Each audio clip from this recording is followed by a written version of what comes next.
ओम भगवते वासुदेवाय। ओम नमो भगवते वासुदेवाय। नमो भगवते वासुदेवाय। नमो भगवते वासुदेवाय। नमो भगवते वासुदेवाय। ओम नमो भगवते वासुदेवाय। ओम नमो भगवते वासुदेवाय। ओम नमो भगवते वासुदेवाय। ओम नमो भगवते वासुदेवाय।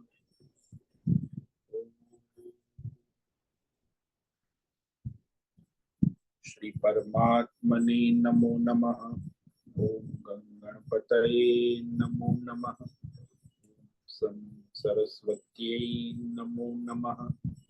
ओम गुरुभ्यो नमो नमः। ओम सहनाववतु सहनौ भुनक्तु सह वीर्यं करवावहै तेजस्विनावधीतमस्तु मा विद्विषावहै। ओम शांति शांति शांति।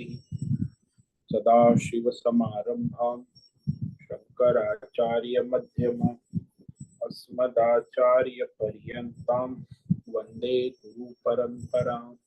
वंदे गुरु परंपरां। ओम पार्थाय प्रतिबोधितां भगवत् नारायणेन स्वयं व्यासेन ग्रथितां पुराणं मध्ये महाभारतम् अद्वैतामृतवर्षिणीं भगवतीम् अष्टादशाध्यायिनीं अमृतवामनुसन्दधामि गीते भवद्वेषिणी वसुदेवसुतं देवं कंसचाणूरमर्दनं देवकी परमानन्दं कृष्णं वन्दे जगद्गुरुं। नमस्ते परमं ब्रह्म सच्चिदानन्दरूपाय निर्गुणाय नमस्तुभ्यं ओंकाराय नमो नमः।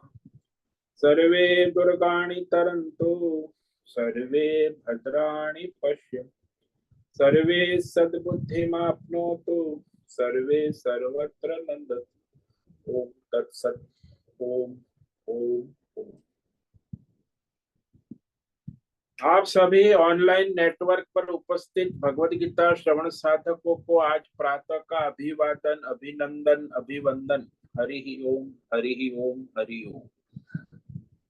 हम सबको आज का यह दिव्य दिन तन मन धन जन देश काल विषय वस्तु परिस्थिति अवस्थाएं अध्यात्म भौतिक दैविक क्षेत्र सभी को अपने अपने पूर्व में अनंत जन्मों में किए हुए संचित पाप पुण्य धर्म अधर्म मिश्र सकाम निष्काम कर्मों के पके हुए फलस्वरूप वर्तमान में आज अपने अपने प्रारब्ध अनुसार परमेश्वरी अचिंत्य योग माया के माध्यम से प्रसाद स्वरूप में प्राप्त हुआ है।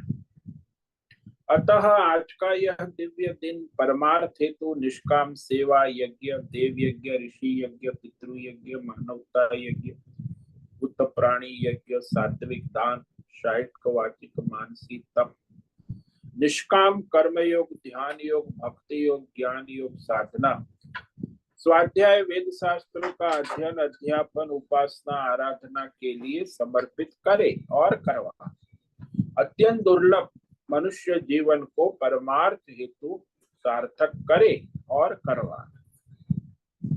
आज विक्रम संवत 2081 ज्येष्ठ मास कृष्ण पक्ष की एकादशी तिथि है। आज सबकी एकादशी है। ये दिन भर व्रत करे भगवान ओम नमो भगवते वासुदेवाय जप करे विष्णु सहस्त्र नाम पाठ करे और इसका लाभ दे। आज है कृतिका नक्षत्र। ये दोपहर को रात्रि कल सुबह 4:38 तक उसके बाद रोहिणी नक्षत्र लग जाता है। आज है मंगलवार मंगल देव हनुमान जी की आराधना का दिन है और यहाँ ग्रीष्म ऋतु चल रही है। रात्रि का न्यूनतम तापमान 24 डिग्री रहा और दिन का अधिकतम तापमान 34 डिग्री रहा। वायु की गति 5-10 किलोमीटर प्रति घंटा चल रही। ईस्वी सन 2024, 2 जुलाई 2024 सुबह के 7 बजने वाले। कलयुग का प्रथम चरण 5250वां वर्ष, 7वां वैवस्वत मनवंतर श्वेत वराह कल्प, ब्रह्मा जी का 26वां दिन और 51वां वर्ष अभी चल रहा है। तो ऐसे अनंत कोटि ब्रह्मा और ब्रह्मांडीय परमेश्वरीय अचिंत्य योग माया में हमारा यह एक ब्रह्मांड, इस ब्रह्मांड में ये पृथ्वी लोक में समुद्र के ऊपर जम्बू द्वीप में विश्व का एकमात्र वैदिक राष्ट्र भारत में उत्तर हिमालय प्रांत में उत्तराखंड राज्य में टिहरी जिले हिमालयन शिवालिक पर्वतमाला के अंतर्गत मणिकुट पर्वत के ऊपर नीलकंठ महादेव के सामने ऋषिकेश नगरी में मुनि की रेती प्रांत में शीशम जाड़ी औदुदबाड़ा आश्रम के सी ब्लॉक के पहले माले से 5 नंबर कमरे से गंगा किनारे से हम स्वामी उत्तमानंद सरस्वती भगवद गीता के आचार्य शिष्य स्वामी चिन्मयानंद सरस्वती महाराज कवल्याद्वैत वेद व्यास भगवदपाद शंकराचार्य की श्रृंगेरी संन्यास परंपरा से शिक्षित दीक्षित सनातन वैदिक भारतीय हिंदू धर्म अनुसार संपूर्ण भगवद गीता ज्ञान यज्ञ ऑनलाइन चैतन्यमय जीवंत लाइव प्रसारण के अंतर्गत व्याख्यान माला में अध्याय 6 ध्यान योग के श्लोक नंबर 20 और 21 पर संस्कृत एवं हिंदी में व्याख्यान करेंगे। दिव्य पवित्र सरल व्यावहारिक सटीक पूर्ण वर्ण अक्षर पद वाक्य पंक्ति श्लोक अध्यायों की संगति संधि अन्वय शब्दार्थ वाक्यार्थ भावार्थ रहस्यार्थ के यथार्थ तात्पर्य सहित वैदिक शास्त्र वेद व्यास साहित्य शंकर भाष्य एवं परंपरागत सन्यासी आचार्यों की टीका टिप्पणी सहित आज का यह भगवद गीता व्याख्यान करेंगे। कृपया आप सभी श्रद्धा भक्ति ध्यान से परिपूर्ण होकर के यह दिव्य श्रवण साधना करें। इसमें से कुछ ग्रहण करे, कुछ धारण करे, कुछ अपने जीवन में चरितार्थ करे और उसमें निरंतरता लाए। अपनी अपनी आध्यात्मिक भौतिक दैवी अशांति द्वंद्व मोह विक्षेपों से रहित होकर के और धार्मिक और शास्त्रीय भ्रम भ्रांतियों से रहित होकर के अपने अपने शरीर इंद्रिय प्राण मन वचन कर्म और बुद्धि से एक रूप एकाग्र होकर के शुद्ध सात्विक सूक्ष्म भगवत विवेक बुद्धि करें। वेद शास्त्र एवं आचार्य परंपरा अनुसार विवेक करे और करवावे। पुनः पुनः इस व्याख्यान का श्रवण करे, मनन करे, चिंतन करे, चर्चा विचारणा करे, लेखन करे, प्रचार प्रसार करे, लिंक भेजे, ग्रुप में शेयर, अपना और सबका परम कल्याण करे और करवावे। ओम तत्सत। ओम ओम ओम। तो कल हमने श्रीमद् भगवद गीता अध्याय 6 के श्लोक नंबर 18 और 19 पर व्याख्यान किया था। इसमें भगवान ध्यान योग की अंतिम स्थिति जो सिद्ध अवस्था है, ध्यान योगी के लक्षण कि वो अपने परम अवस्था में पहुंच चुका है, तो वह अंतिम स्थिति का निरूपण भगवान करते हैं। उसके लक्षण बता कि ऐसी ध्यान योग में यदि आपकी सिद्धि हो तो आपका ध्यान योग सिद्ध हुआ। यदा विनियतं चित्तम् आत्मन्येवावतिष्ठते निस्पृहः सर्वकामेभ्यो युक्त इत्युच्यते तदा। जब ध्यान योग करते करते जब आपका ध्यान योग अभ्यास परिपक्व हो जाए तब आपकी सारी की सारी इंद्रिया मन बुद्धि चित्त विनियतम सारी वृत्ति और प्रवृत्ति अपने वश में हो जाती।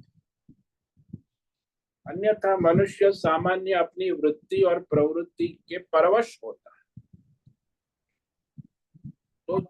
चित्तम कहा, चित्त यानी सारी वृत्ति और प्रवृत्ति।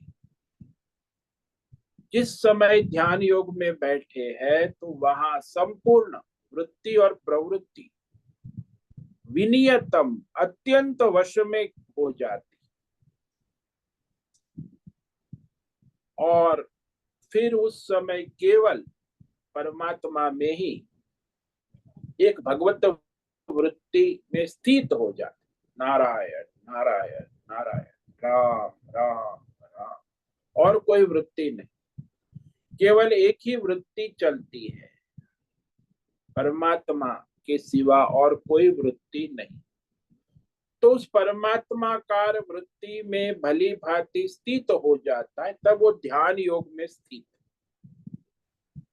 तो उस ध्यान योग अवस्था में वो संपूर्ण संसार के सभी भौतिक अध्यात्म दैव काम भोगों से निस्पृह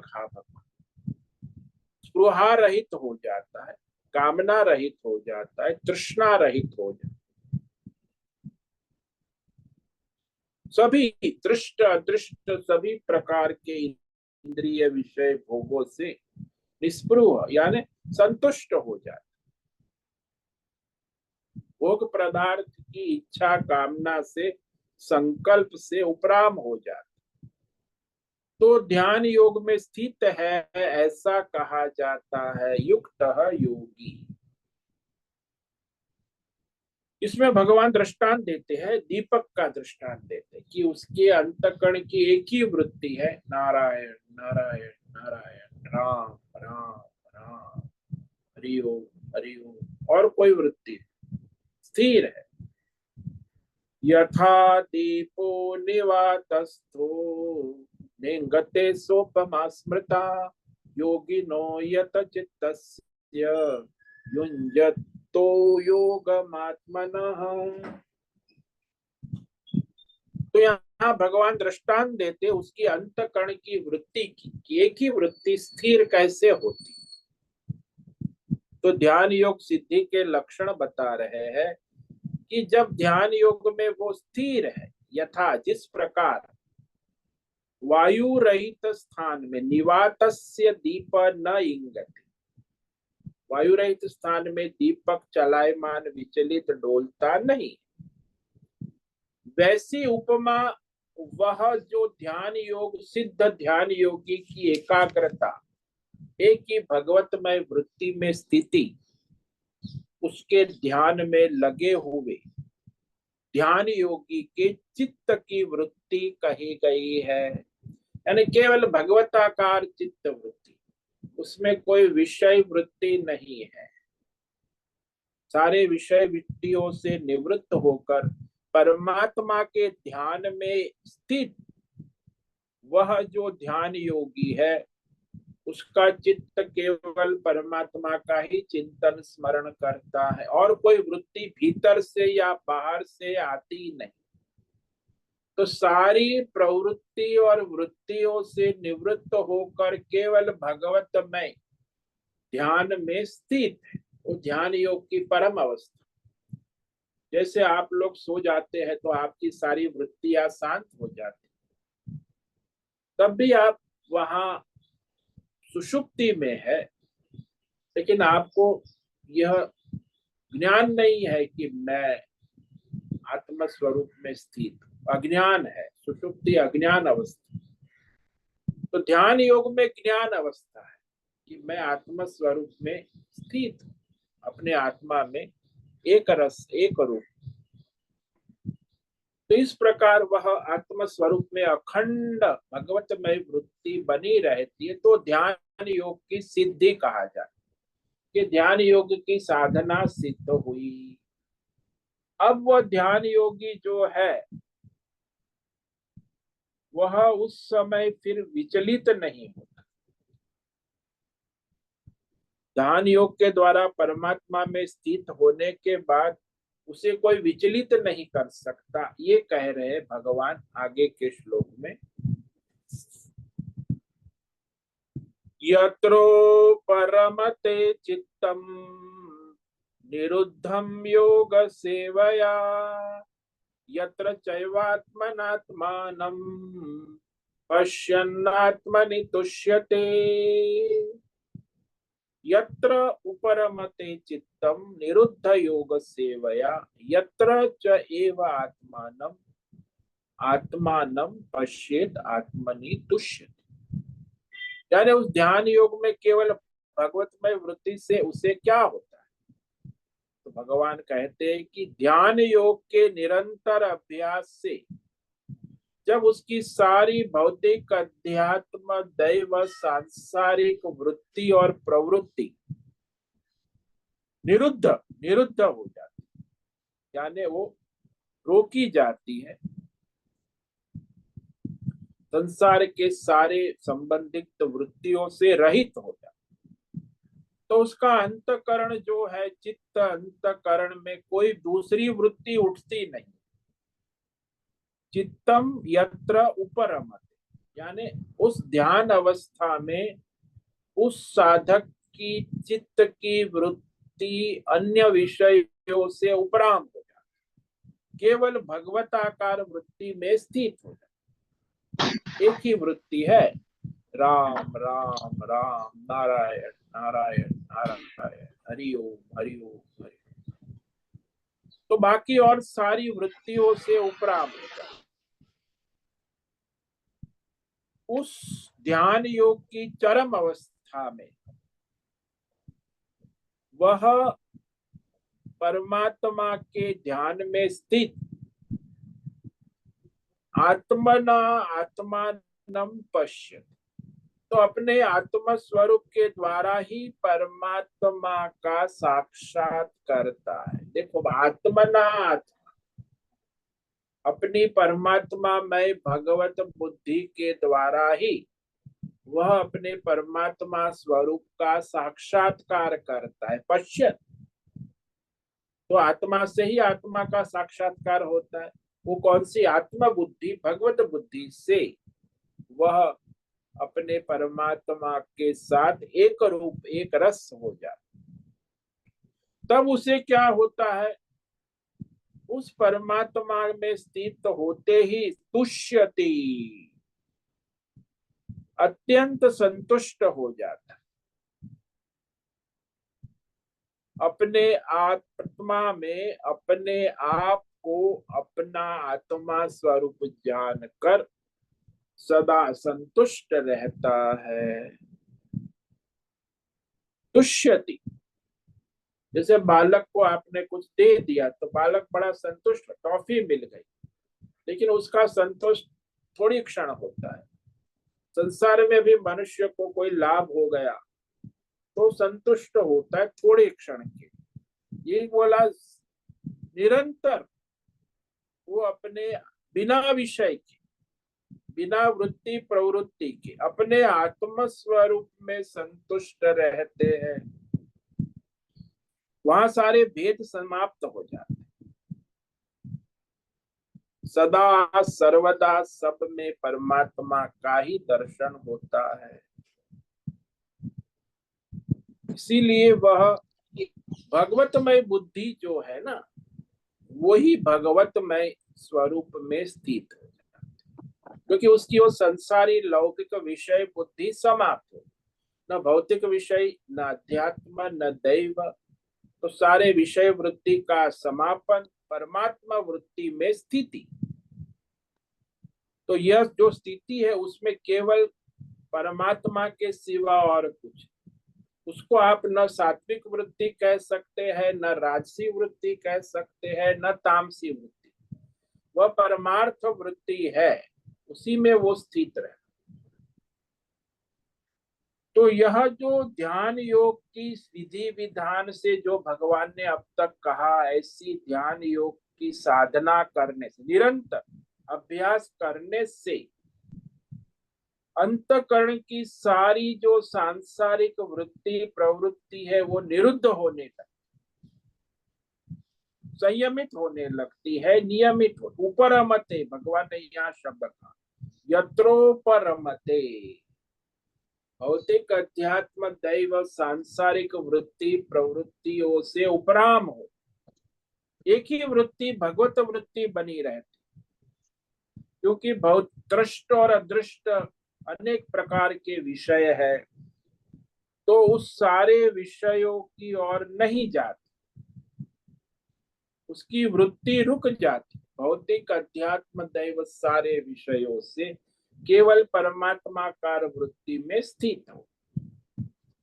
वो दृष्टांत दिया ना, जैसे दीपक में एक जैसा अखंड प्रकाशित होता है, चलायमान नहीं, वैसे उसकी बुद्धि भगवतमय प्रकाश से अखंड रहती, और परमार्थ वृत्ति के सिवा दूसरी अनात्माकार वृत्ति उसमें नहीं है, आत्माकार वृत्ति में स्थित है, और वो सारे विषय से उपराम हो चुके हैं।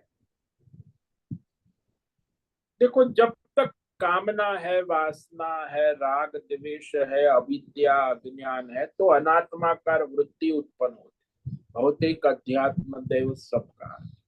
लेकिन जब वो परमात्मा में स्थिर हो जाता है, तो सारी अनात्माकार वृत्ति शांत हो, भगवत में लीन हो जाती, फिर उसकी उत्पत्ति का कोई कारण नहीं रहता, क्योंकि ध्यान योग के अभ्यास साधना से जब उसका चित्त भगवतमय हो जाता है, निरुद्ध कहा, निरुद्ध यानी भगवतमय हो जाता है, सांसारिक विषयों से उपराम हो जाता है, तभी वो परमार्थ सिद्धि संभव होती। दीर्घ काल तक निरंतर श्रद्धा पूर्वक यह जो अभ्यास, ध्यान योग अभ्यास से उसकी बुद्धि की वृत्ति शुद्ध हो जाती,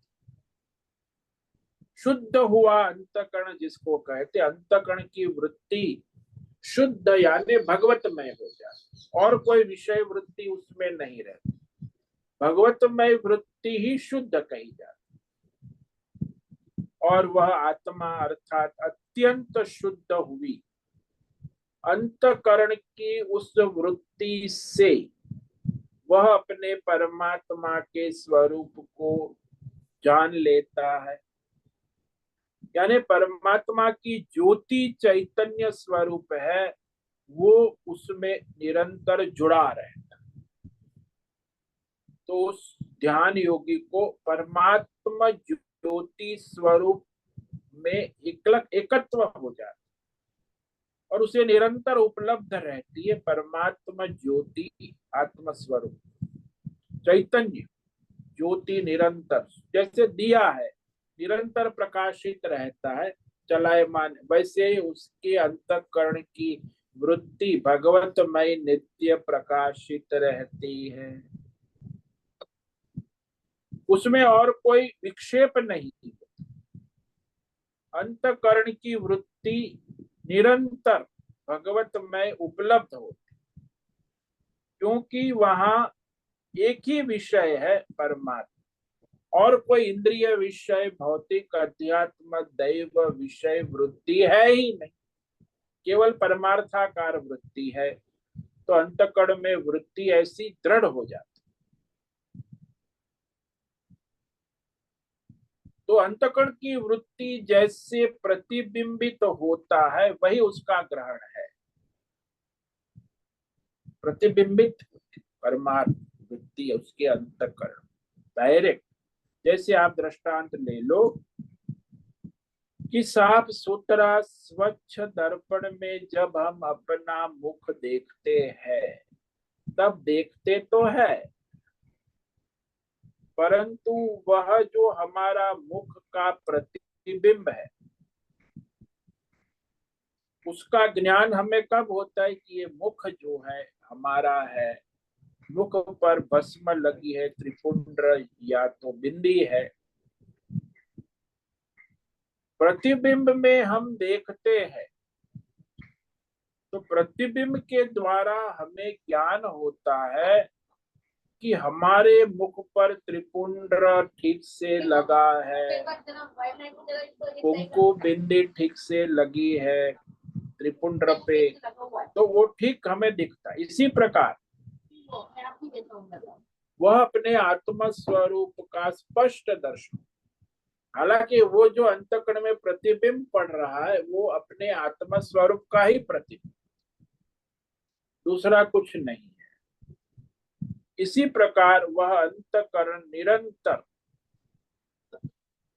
अपने आत्मा स्वरूप से जुड़ा रहता है। इनके चार धाम तरीके, उसकी जो वृत्ति है वह चार धाम परमात्मा तरीके तत्व वृत्ति, वो उसमें बद्रीनाथ, स्थित हो। द्वारका, पुरी અને રામેશ્વર એમ ગણાય, એમ ગણાય। अरे ये कौन है इला जोशी?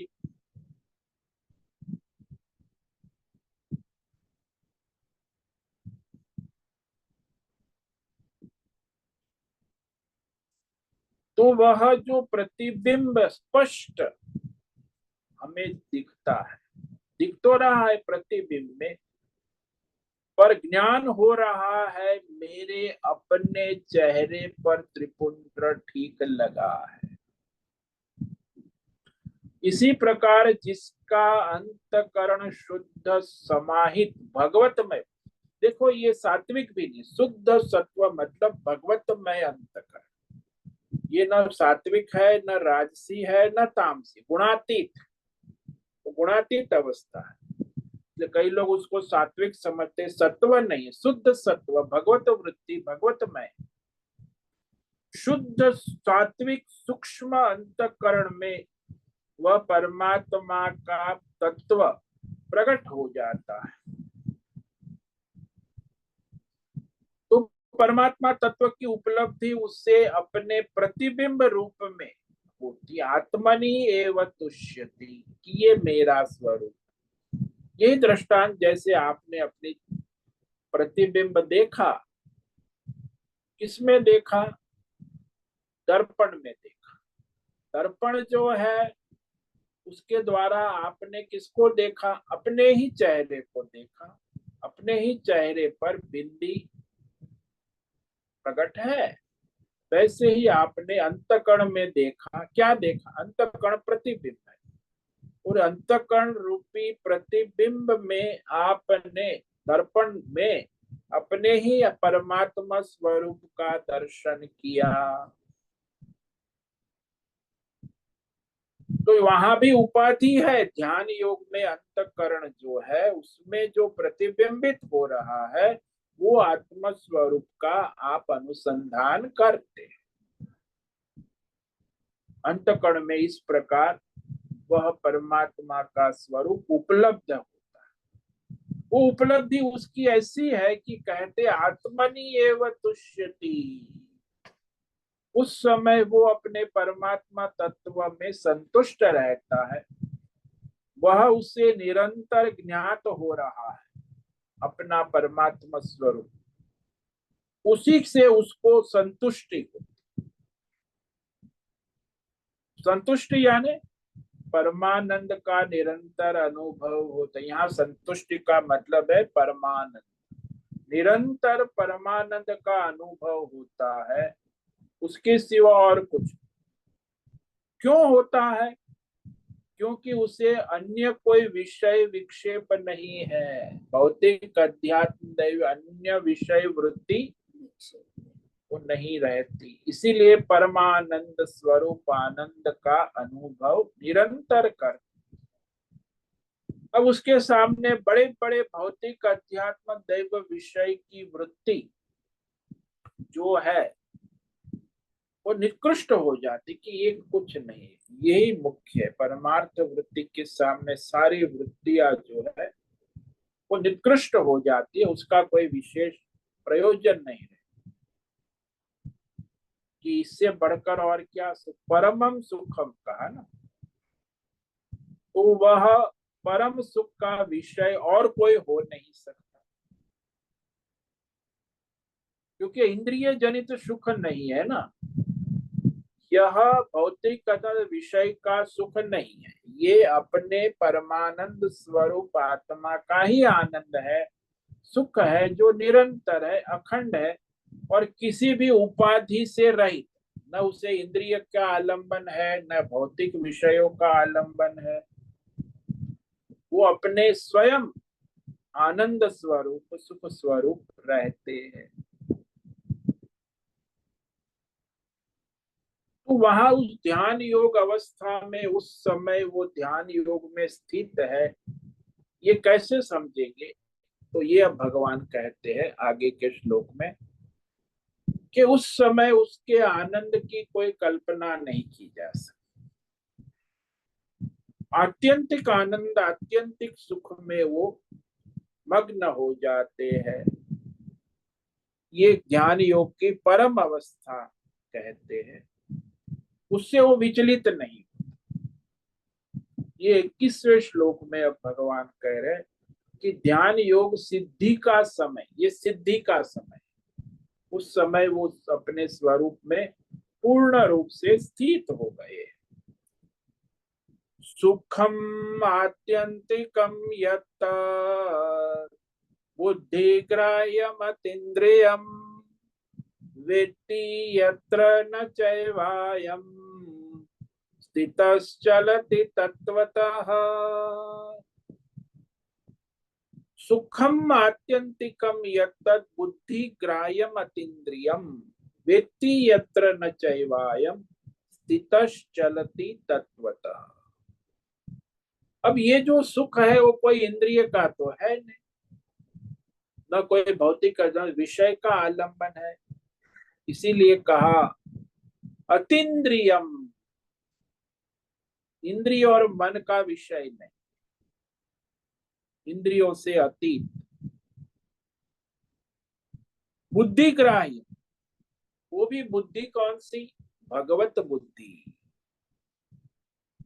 सात्विक बुद्धि नहीं, राजसी बुद्धि नहीं, तामसी बुद्धि नहीं, अत्यंत शुद्ध हुई भगवत बुद्धि के द्वारा ग्रहण करने योग्य बुद्धि ग्राह्य।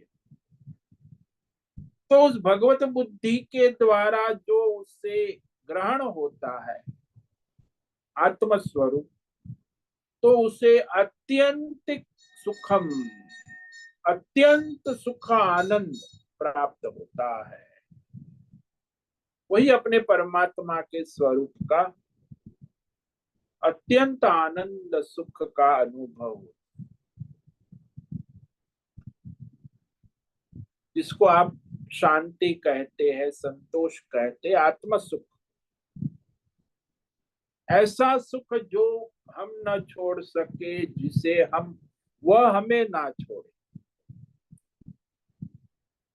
ये परम सुख, परम आनंद। उस परम अवस्था में ध्यान योग की और कुछ अनुभव नहीं रहता, केवल अपने आत्म स्वरूप का अनुभव करता है ध्यान योग की परम अवस्था में। और उसमें स्थित जो योगी है, ध्यान योगी, परमात्मा के स्वरूप से विचलित नहीं होता। स्थित अयम तत्वत न चलती, अपने आत्म स्वरूप में स्थित हो गया ध्यान योगी, अपने परमात्मा के स्वरूप से विचलित तो होता ही नहीं, उसे चलायमान कोई कर नहीं सकता। इस तरह वो अपने परमात्मा में स्थित रहता। देखो, संसार में मनुष्य जो है इंद्रियों के सुखों में लगता है, कितनी देर लगता है? कुछ समय तक, फिर वो चलित हो जाता है कि बस हो गया, अब मुझे रसगुल्ले का सुख समाप्त हो गया। कोई भी विषय का, भौतिक हो, अध्यात्म हो, दैव, यहाँ की निद्रा का सुख है तो निद्रा का सुख भी 3-4 घंटे सोने के बाद समाप्त हो गया कि बस नींद पूरी हो गई, अब उठ गए। तो काल के अधीन है, सीमित है, और इसमें कोई काल की सीमा नहीं, अखंड है, निरंतर है, उसमें किसी विषय का आलंबन नहीं है, कोई वृत्ति नहीं है, कोई प्रवृत्ति नहीं, बिना वृत्ति प्रवृत्ति के सहज अपने स्वरूप का आनंद है।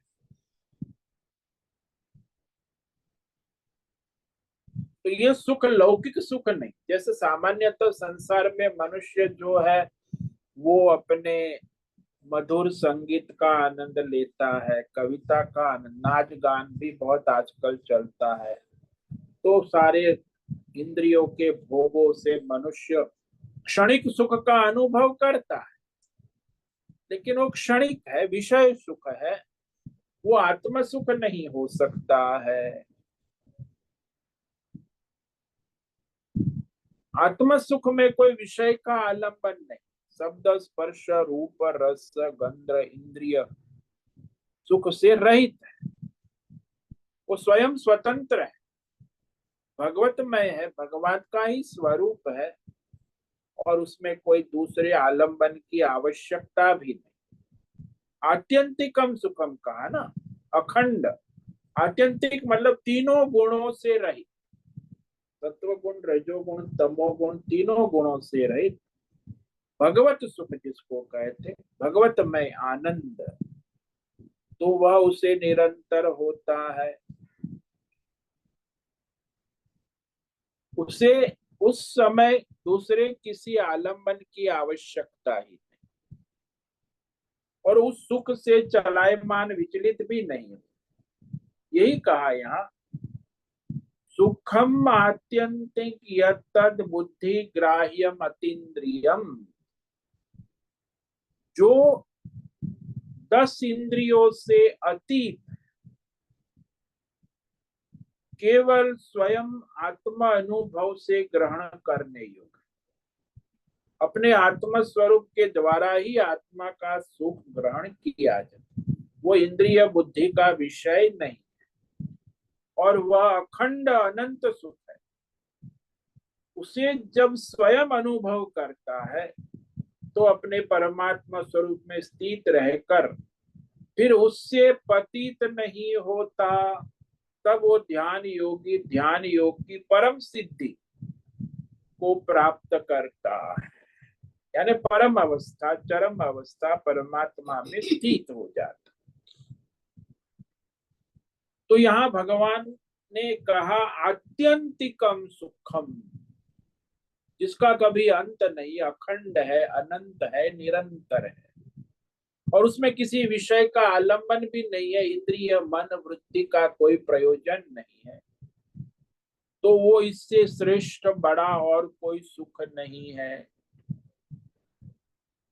इसके जैसा भी कोई विषय भौतिक अध्यात्म दैव सुख नहीं है, उसकी बराबरी किसी के साथ हो ही नहीं सकती, न देवी सुख, न भौतिक, न आध्यात्मिक, वह सबसे निराला है।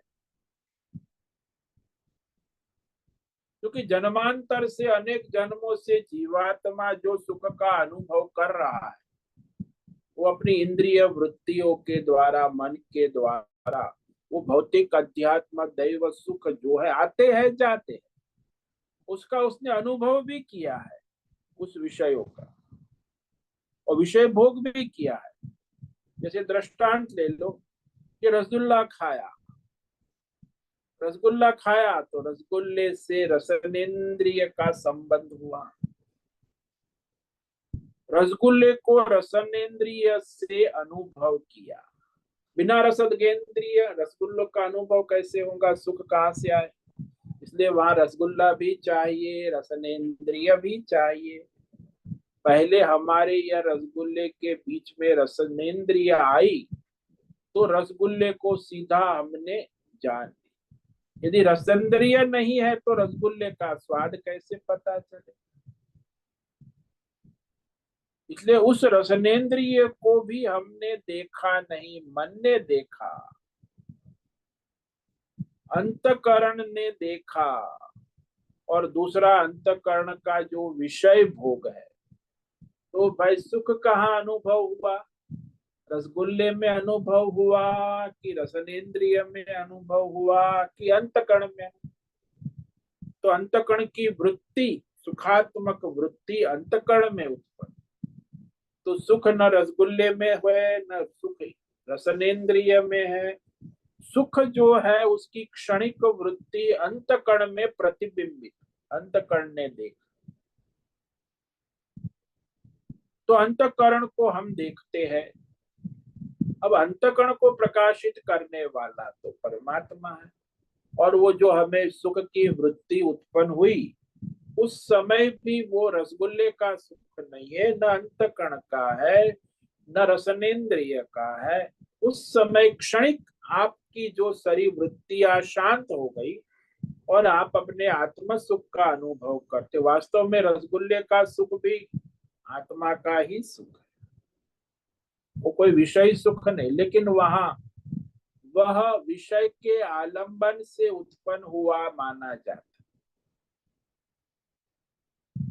इसलिए संसार में जितने भी इंद्रिय, भौतिक, अध्यात्म, दैव सुख जिसको लोग कहते हैं, वो हमको मिलते हैं, सब विषय भोग इंद्रिय के माध्यम से ही मिलते हैं।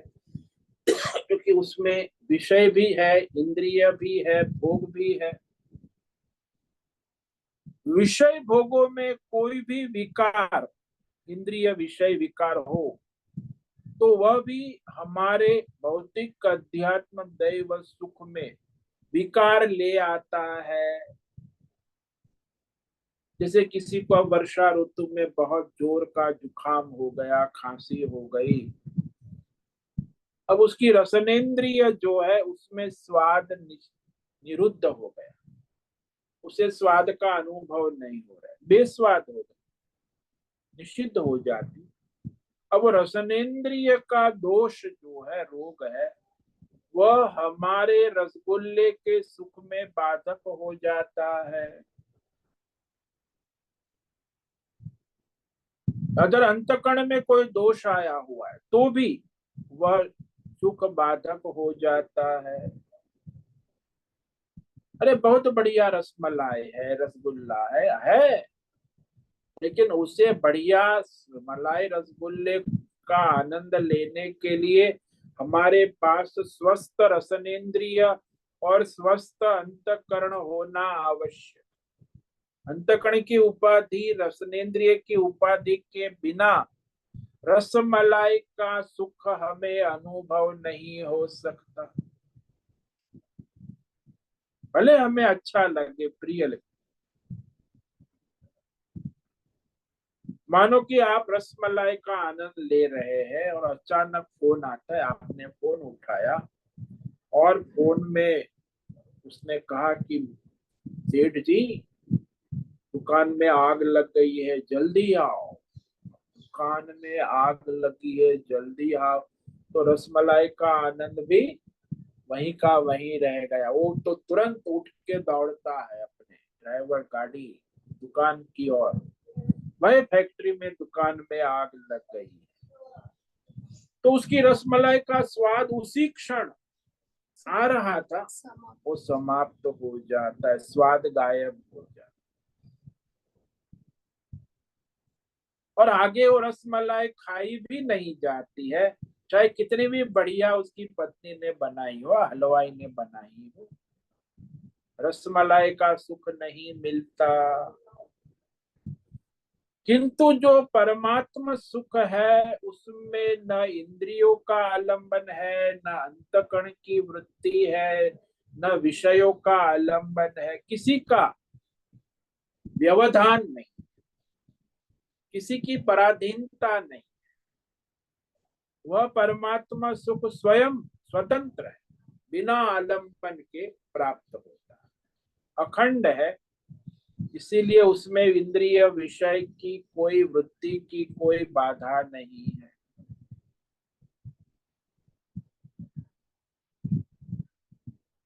और यहाँ देखा गया, हमारे अनेक आचार्यों ने वेद शास्त्रों में कहा है कि ये जो वृत्ति है, अंतकण की वृत्ति और इंद्रिया और विषय, इसमें सबसे बड़ा जो व्यवधान है, बाधा है, वो अविद्या वृत्ति है। अविद्या वृत्ति का व्यवधान मानना है। अविद्या के कारण ही जीव ऐसा मानता है कि सुख जो है रसमलाई में है।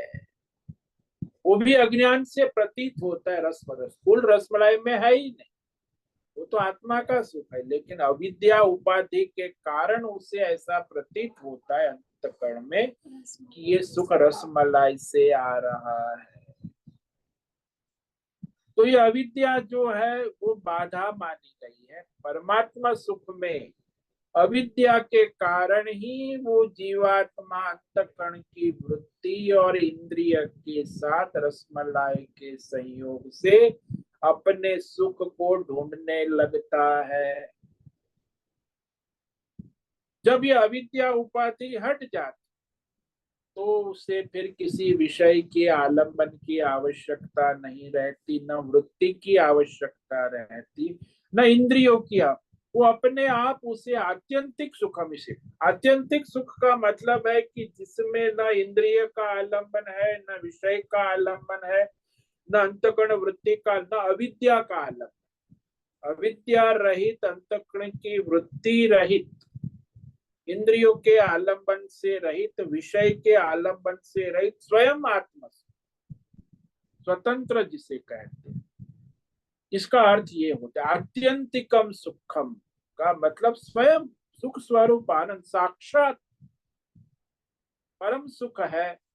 उसमें किसी विषय का आलंबन ही नहीं है, व्यवधान भी नहीं है, किसी विषय की बाधा भी नहीं है।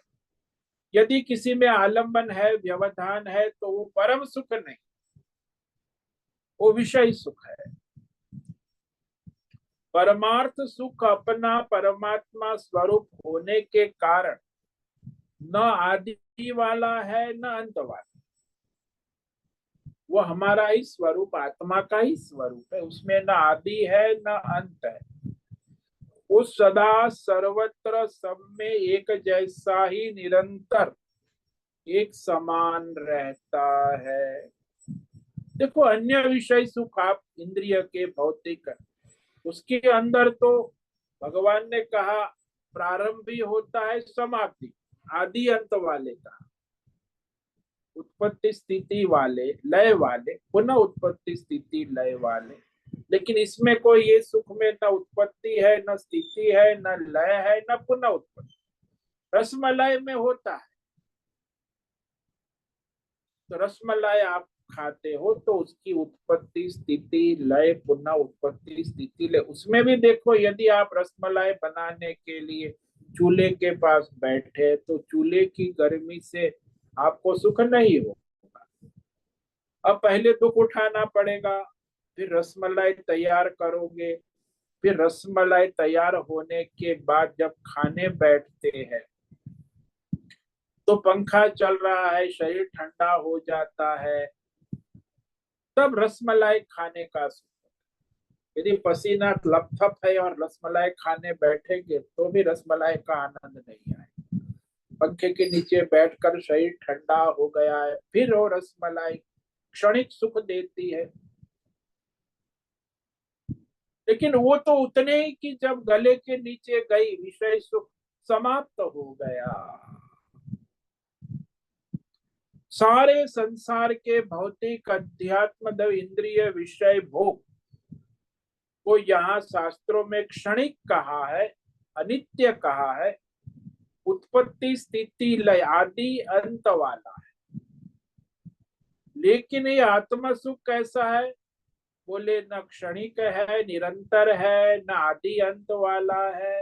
अखंड परमात्मा का आनंद सुख, अत्यधिक परम सुख का अनंत सुख, अखंड निर्विषय सुख है, निरिंद्रिय सुख है, वृत्ति रहित सुख है, गुणातीत सुख है, अपने परमात्मा स्वरूप का ही आनंद है। इसीलिए उसे कहा अतीन्द्रियम, ये इंद्रियों का विषय नहीं है। इसीलिए इंद्रियों के सुख को हम परमार्थ के साथ जोड़ नहीं सकते, उसके साथ उसका समाप्त हो ही नहीं सकता।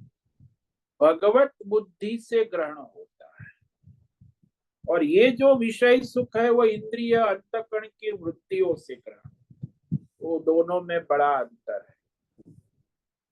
उपनिषदों में तो साफ कहा है कि भगवत वृत्ति, भगवत बुद्धि से ही आत्मा सुख ग्रहण होता है।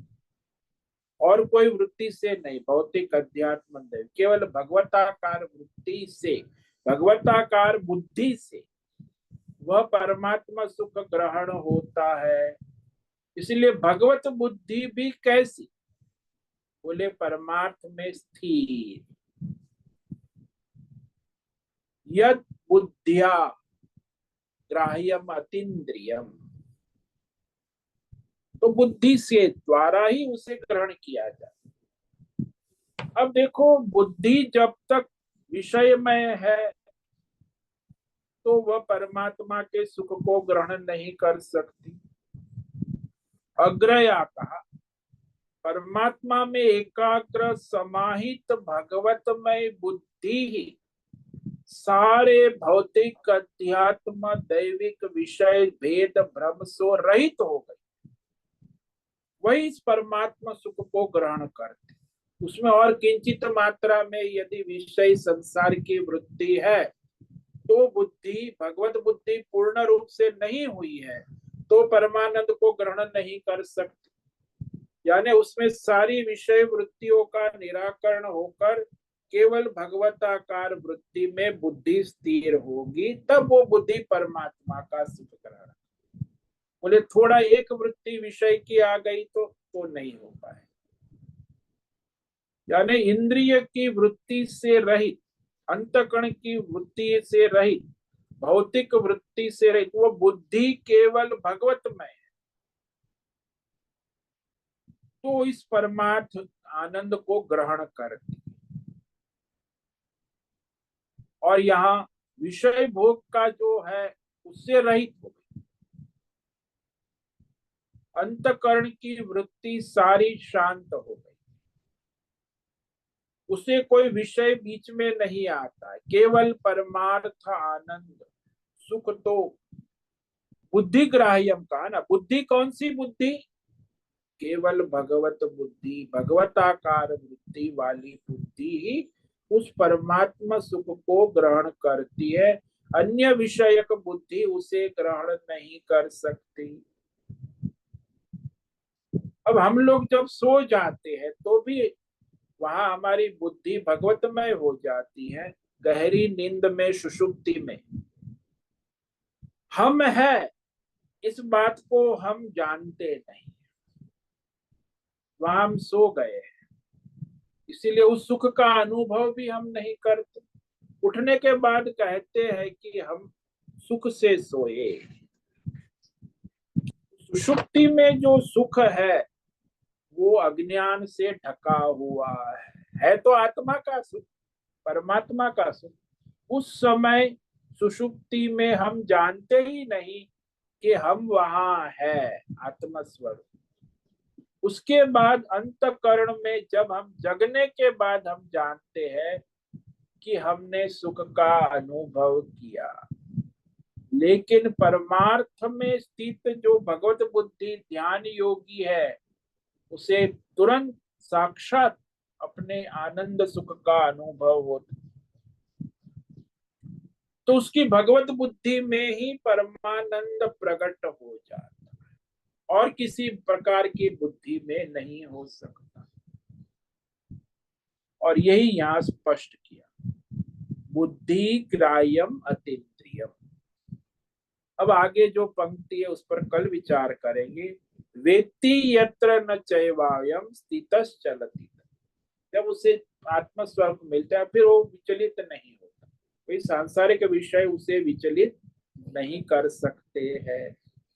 तो आज हमने जो श्लोक पर विचार किया इसे संक्षेप में देख लेते हैं कि ये जो है भगवान ध्यान योग की परम स्थिति का निरूपण, रिजल्ट, परिणाम, सिद्धि, ध्यान योग सिद्धि के लक्षण बता रहे हैं।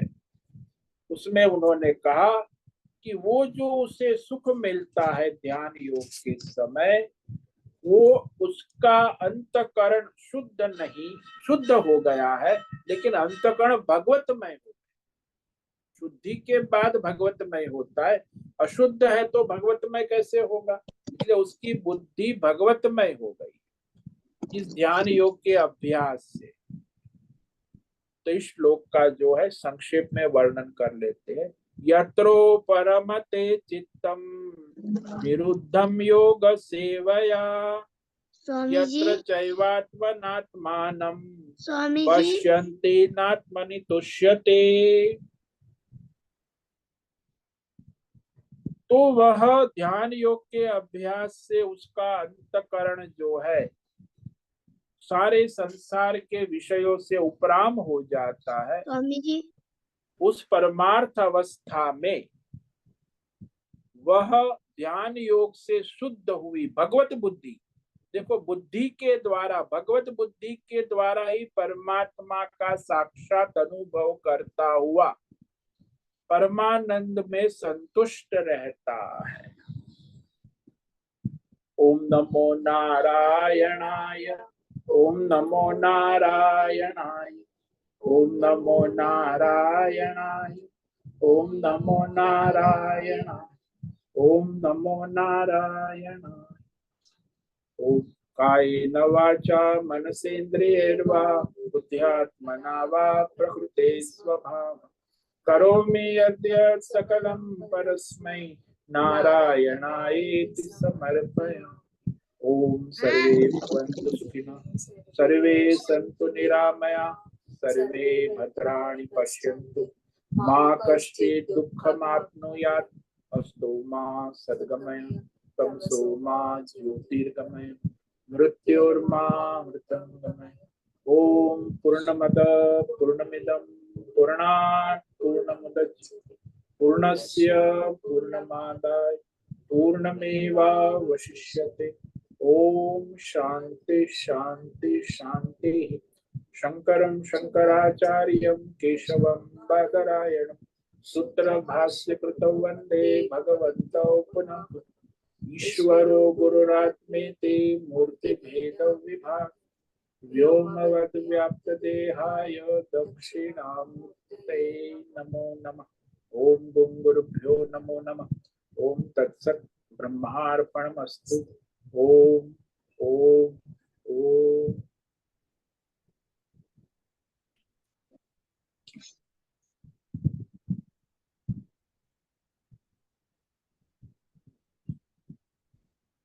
लीलावती बड़ेकर का ऑडियो बंद करो, ऑडियो आवाज आ रही।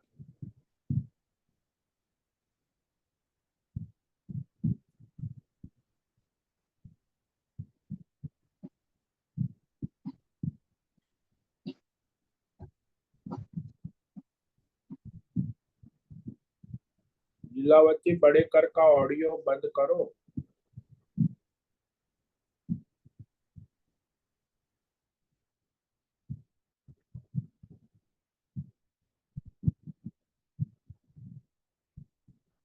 अभी समय है थोड़ा, किसी साधक को कोई प्रश्न है अभी पूछ सकते हैं।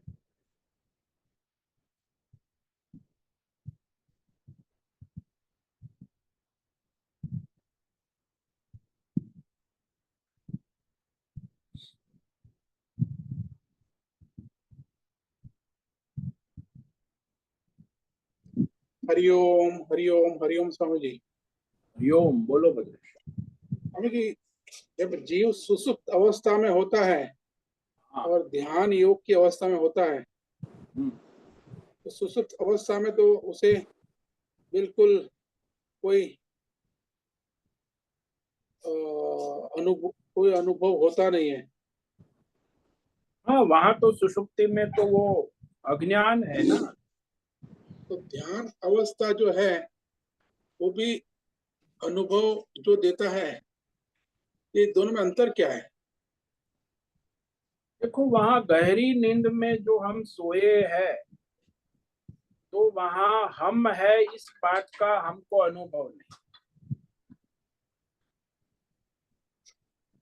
वहां सुषुप्ति में हम है फिर भी हमको हमारा अनुभव नहीं है तो सही, लेकिन हम उठ के कहते हैं कि मैं सोया। और यहाँ ध्यान योग में हम है इसका ज्ञान होता है, वहां अज्ञान अवस्था है, यहाँ ज्ञान अवस्था। तो सुषुप्ति के समय हम जानते नहीं कि वहां हम है, उसके बाद जब हम जगते हैं तो हमें पता चलता, तब जानते हैं। इसी प्रकार यहाँ भी जब परमार्थ आनंद में ध्यान योग में स्थित है तो वहाँ केवल हम है इसका भी भान होता है और हम परमात्मा का आनंद में स्थित है उसका भी अनुभव होता है। तो ज्ञान स्वरूप, बस फर्क इतना है, सुषुप्ति में अज्ञान है, आत्मा का सुख है, लेकिन उसका हम है उसका अज्ञान है। यहाँ हम है और आत्मा का सुख ले रहे हैं उसका ज्ञान है। वहाँ हम नहीं है और आत्मा का सुख ले रहे हैं उसका अज्ञान। सुषुप्ति में और ध्यान दोनों में इतना ही फर्क। दोनों अवस्था में प्रवृत्ति या वृत्ति नहीं है। हाँ, कोई वृत्ति प्रवृत्ति नहीं है दोनों अवस्था। सुषुप्त अवस्था में अज्ञान है, हाँ, आत्मा का आनंद है। हाँ जी, हाँ जी। और ध्यान योग में ज्ञान है और आत्मा का अनुभव है। हाँ जी, हाँ जी। वृत्ति प्रवृत्ति रहित आत्मा का आनंद। तो सुषुप्त अवस्था जो है उसका वहां भी वृत्ति प्रवृत्ति रहित ही आत्मा का आनंद। बट वहाँ जीव जो है उसका हाथ में कुछ नहीं है, वो आता है और जाता है। वो अज्ञान अवस्था में है ना। जो ध्यान योग है वहाँ जो है जीव अपनी शक्ति में वो स्थित है स्वयं ही अपने स्वरूप में, तो उसे वो जागृत है और अपना अनुभव करता है साक्षात। वो जो है वो ध्यान योग में उसकी जो अवस्था है वो नित्य है। हाँ, वो अखंड है, नित्य है। सुषुप्ति में वो, हाँ, वो अनित्य है। वो अनित्य है। उस समय 3-4 घंटे फिर अपने उपाधि में आ जाता है, वृत्ति प्रवृत्ति में आ जाता है। हाँ, वृत्ति प्रवृत्ति में व्यस्त हो जाता है। जगने के साथ ही वृत्ति प्रवृत्ति में व्यस्त हो जाता है। तो वृत्ति प्रवृत्ति जो है वो जो है वो सुषुप्त अवस्था समाप्त हुई कि शुरू हो जाती है। हाँ हाँ, तुरंत शुरू हो जाती है सारी जागृत वृत्ति। ध्यान योग में वो वृत्ति प्रवृत्ति जो है वो समाप्त हो गई, वो समाप्त हो जाती है हमेशा के लिए। फिर वो प्रवृत्ति वृत्ति प्रवृत्त नहीं होती, वो निरंतर भगवत वृत्ति में स्थित रहते हैं।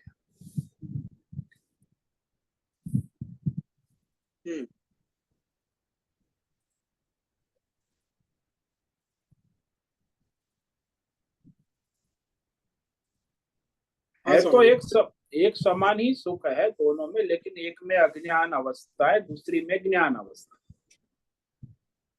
एक में वो क्षणिक अवस्था है सुषुप्ति में, हाँ, और ये जो है क्षणिक निरंतर है, अखंड निरंतर। अखंड निरंतर।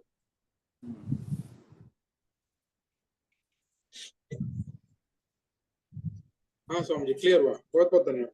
ओम नमो नारायणाय। नमो नारायण।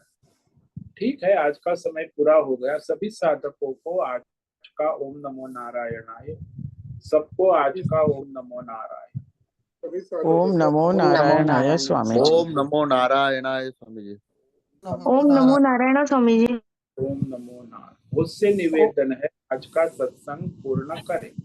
ओम नमो नारायण स्वामी जी। सत्संग हम यही समाप्त करते हैं। सभी साधकों को ओम नमो नारायणाय। धन्यवाद। नमो सभी नारायण। साधकों को